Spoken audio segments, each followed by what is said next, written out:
Hello YouTube, Jerry Kirkpatrick here, and in this third episode of the 6 different demonstrators that we're having here at my shop for the 2025 metal bashing meet is Don Oliver, and he will be demonstrating flow forming or hammer forming. I think hammer forming is done actually with a hammer.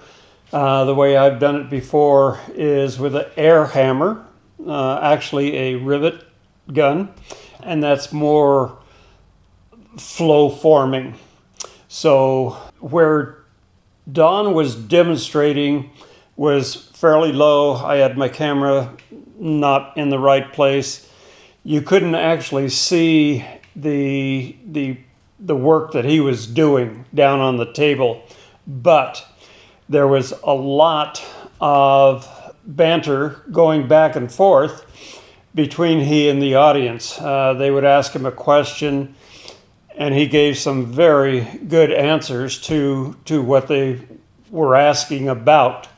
So even though you can't see the work that he was doing, the actual work that he was doing, I'm pretty sure you'll enjoy the talking, the amount of information that was coming forth during his demonstration. So with that, let's get on to his demo. With a little bit of extra for it to roll in there, and then clamped it in there and just basically hammered that around. So I'll do that here so you can see what it does here. I get this lined up right here. So you just eyeball everything, you got the margin the same all the way around? Yeah, well, I put marks on it. That's what I got here, these pin marks. So I know where that should be at anyway. And I wear gloves every day just because we live near the coast and everything rusts. And I touch the bare metal and like 2 days later I got all my handprints everywhere. Oh yeah, so when I did this, a lot of this I did with my air hammer, and I just kind of made these that plug on there so I could get it to shape without damaging it too bad. Just a kind of a quick makeup of something there. So a few different ways to get it to shape in there. Don? Yes. Could you pass around the finished piece so Yeah. people can look at it? Oh, this one here you mean? Yeah. Yeah. Oops. If you made like say a plug out of wood or metal, and you counted for the metal thickness all the way around, could you press that in, do you think? Well, that's what I've thought before, and the other ones I'm going to show you what to do. I figured I could do it with the press or hammer it in, or do it with the rivet gun. If anybody ever tried it. Yeah. Yeah. It depends, I guess, on what you're working on. Crazy tonnage. Yeah. To get that pressure to push it down on. Surface area. Yeah, it depends on probably the size of it too, I bet. Yeah, it does.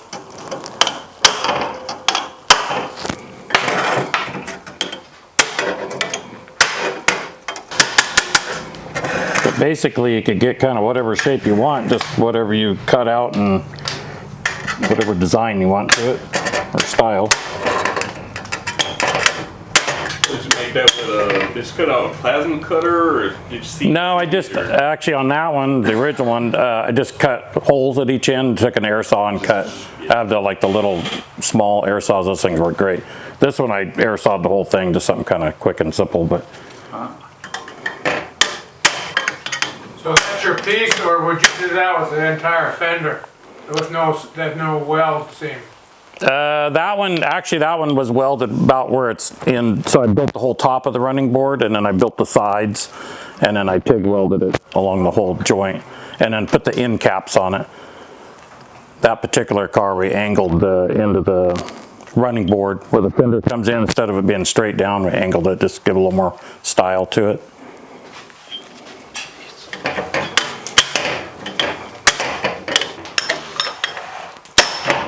I usually try to get out onto the very edge of the metal so I'm not leaving any beat marks right on the edge you want to show and to look nice, so there's minimal cleanup.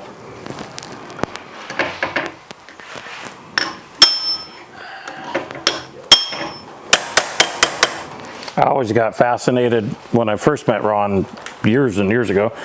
They would always show like what you were doing, the outer skins of the car, but no one ever really showed like all the inner structure, how those pieces are made, these intricate curves. And so I got more fascinated with that, trying to figure out how to make all that. Is it made out of one piece or 5 pieces, or you know, where you put the weld joint at, and how to get, you know, you got a door jamb that goes this way and that way, or you know, you got all these intricate shapes. And fascinated me how to make that part of it, because you got the skinning done, not that that's easy either, but it's how do you make the inner structure was, I thought was challenging. I have lots of dies around different shapes, cuts, whether it's wood or metal, aluminum, whatever's easiest to make it out of, you know, making firewalls or floors or.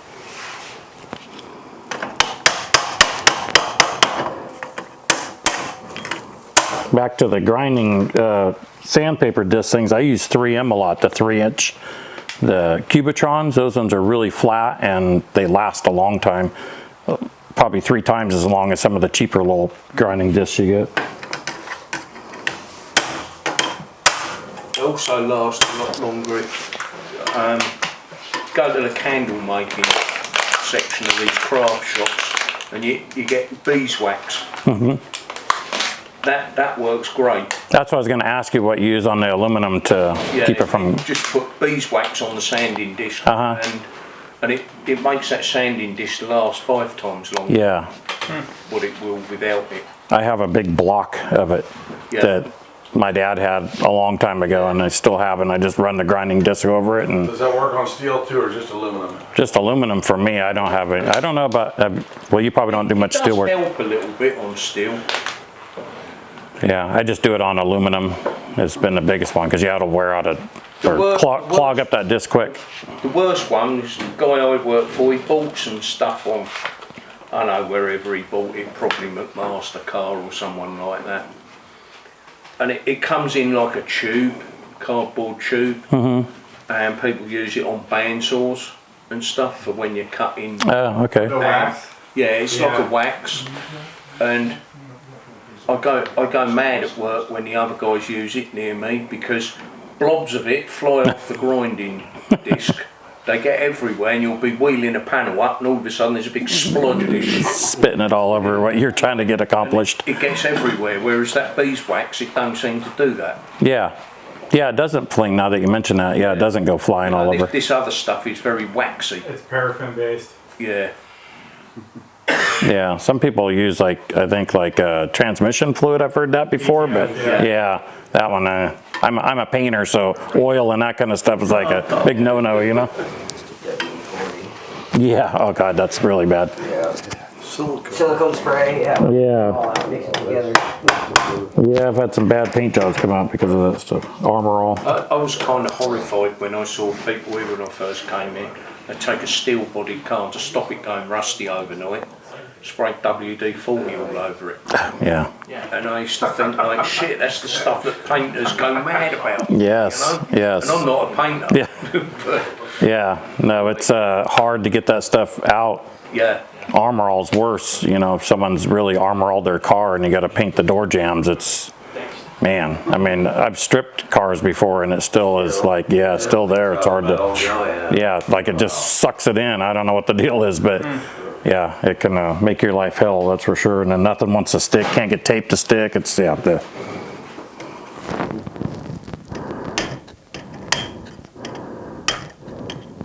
use this stuff called Afterblast from Eastwood. And that stuff works really good, because I have sheets that kind of look like his over there against the wall, real rusty. But you could put it on now with a Scotch, or actually just pour it on, just kind of smear around with a rag, and just let it set a little bit, and then come back and rinse it down, and it'll look like a brand new piece of metal within maybe 10 minutes. Yeah, Gibbs lubricant, you're supposed to be able to paint over that. Yeah, Mess up the metal. but as far as getting rid of the rust, if something's really rusty, like that piece behind you, the Afterblast works really, really good for that. There's a lot of different brands and anything. Actually, that's what's on that piece that's floating around there. Anything that's got phosphoric acid. Yeah. Phosphoric acid is the main deal. Yeah, because The ingredients from Coca-Cola, third ingredient is phosphoric acid. that's why it's good for you, huh? It's all phosphoric. My stomach doesn't rest. Yeah.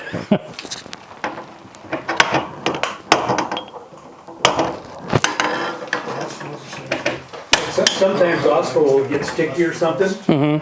Mix it with alcohol, about 10% phosphoric acid, and the rest alcohol.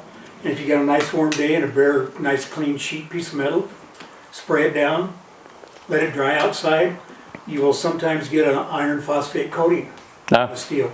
So that piece that's floating around here, that's the afterblast, and I realized that once you scrub it on, I used to scrub it on and just dry it with a towel, paper towels, and get it cleaned off there, and it would last maybe a month if it was just laying around in the shop. But if I wash it down, that piece has been 8 months maybe, and you can see, you could tell how rusty it was because it's already got kind of pitted rust in it, but it lasts a lot longer. They say a year, but I don't think where we live it'd be a year, but maybe over here maybe. Sprayed some on my wire wheels.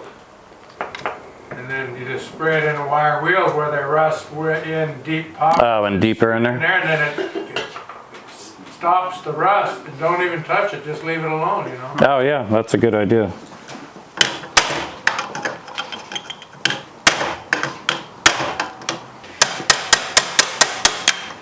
Someone had told me, I don't know if Ron's ever used it or not, but a lot of people will put things together and maybe run it in a Pullmax machine to put like beads in it or something, and they drill holes to bolt the panels together. But someone said carpet tape.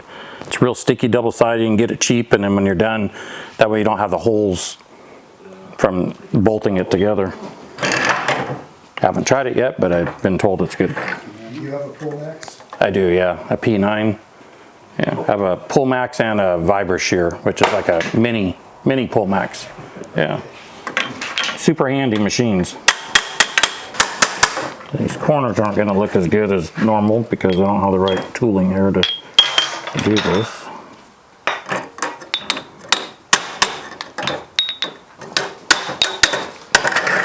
But what a person could do is put another ring in there. The only problem, you'd have to have it in 2 halves if you want to roll it the other way so you could get them out after you hem it around the corner there. Kind of like what Ron made for the grill surround. And I've done this in aluminum before too. I use the 3003 063. Yeah.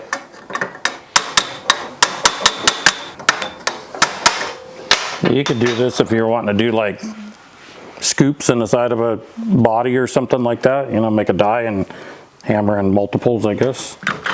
That's similar to what you do with them, you know, the side ones on the side.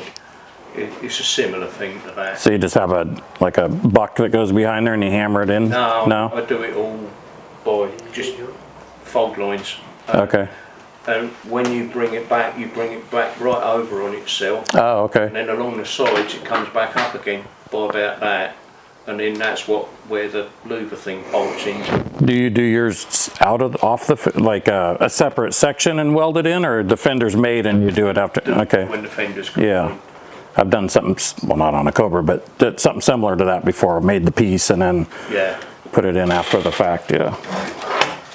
It can be done. It can be done that way. It just More welding, huh?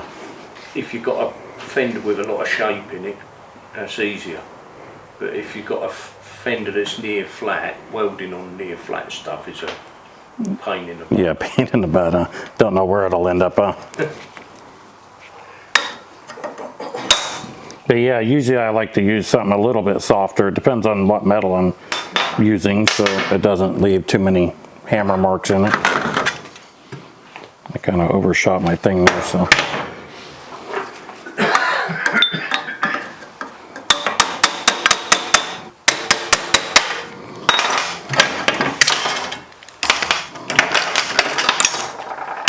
And I guess the same thing here too. You could have something that's curved and hammer it over there.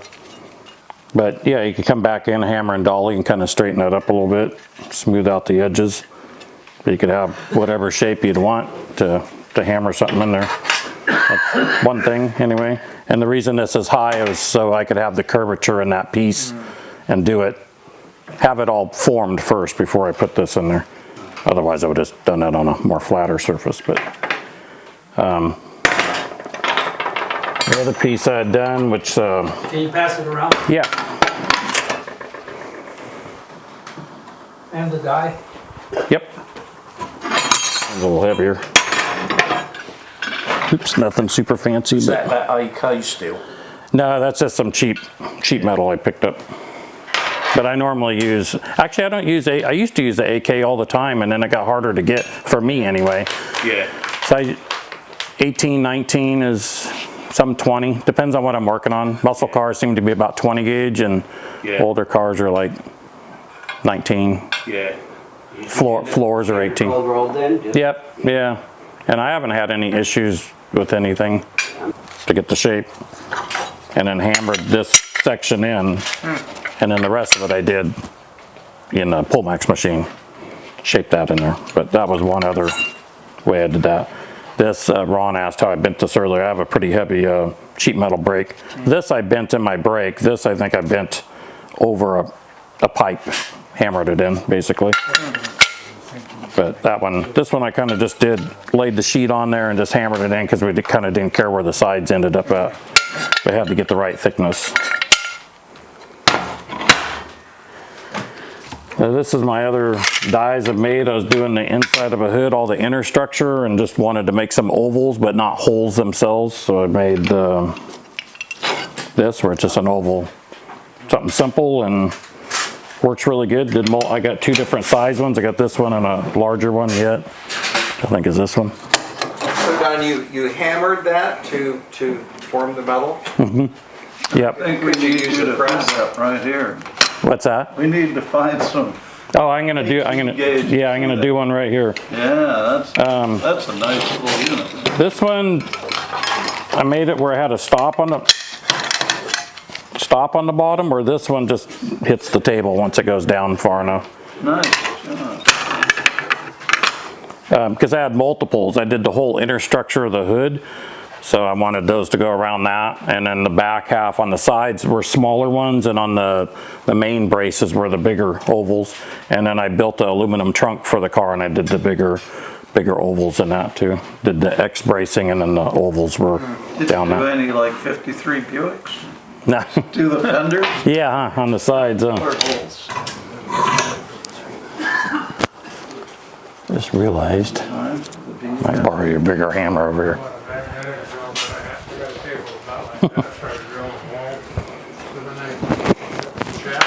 So I've never done it with but he had suggested using the Delron to try to force that in there, and I tried that last night. I don't have a Delron. I had a brass ended one. It didn't look too, I mean, it worked, but it didn't look, really, it put a lot of beat marks in it, but yeah, pretty straightforward. I would have even bigger hammer.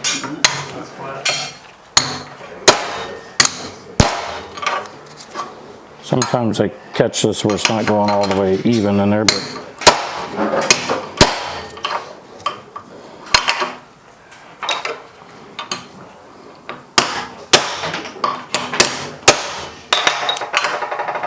and it would depend on how far you want it to go in there. You know, you could set depths to it.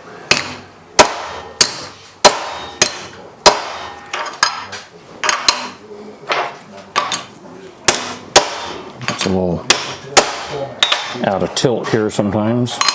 Don, is that 16 gauge you're working?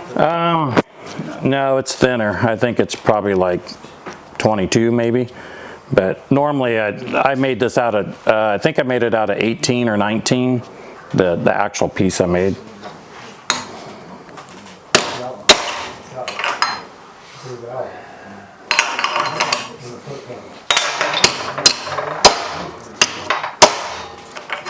These things are quite bent. Round end for end? What's that? Well, it fits in here only sometimes one way, but yeah, it's just the way it's getting hit on, and this has got a lot of use, so it's getting kind of smashed over wrong.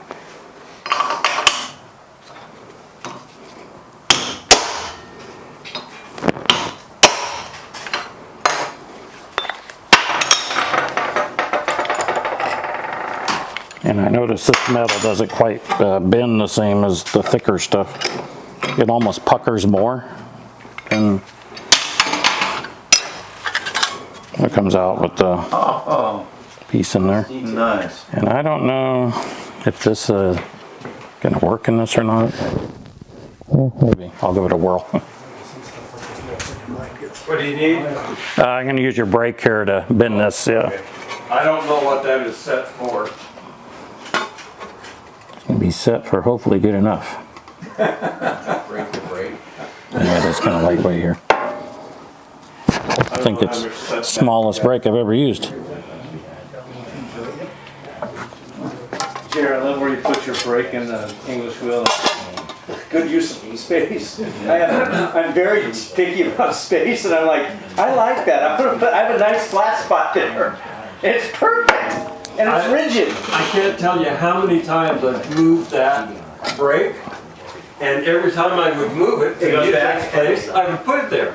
And then after like 5 years, like that, Barely. This one's the stretcher. right Yep. there. And it's the perfect thing because it's a big sturdy piece of Someone mass. I know put a big S on For it. my Yeah. You knew it was a shrinker. Oh. Did the same. Anybody use high joints for adjusting it? So how I made the brace was I bent this in a curve to come around the side, then I took another piece of angle iron, or I bent a piece of angle, and then TIG welded it on the edge so it went up and then curved back in. So when you looked at it on the hood, it's got a nice rolled edge coming back inward. So, That's how I got started with so something simple, gingery. simple but effective. And that's almost. So I hope you found that fairly enjoyable. I'm sure you got quite a bit of information from just what the questions that the audience asked and the answers that Don gave. So our next video will be, once again, Ron Covell. He will be finishing up the top portion of his 32 Ford grill shell. So thank you very much for watching. Be sure to watch the fourth video in this series. See you later.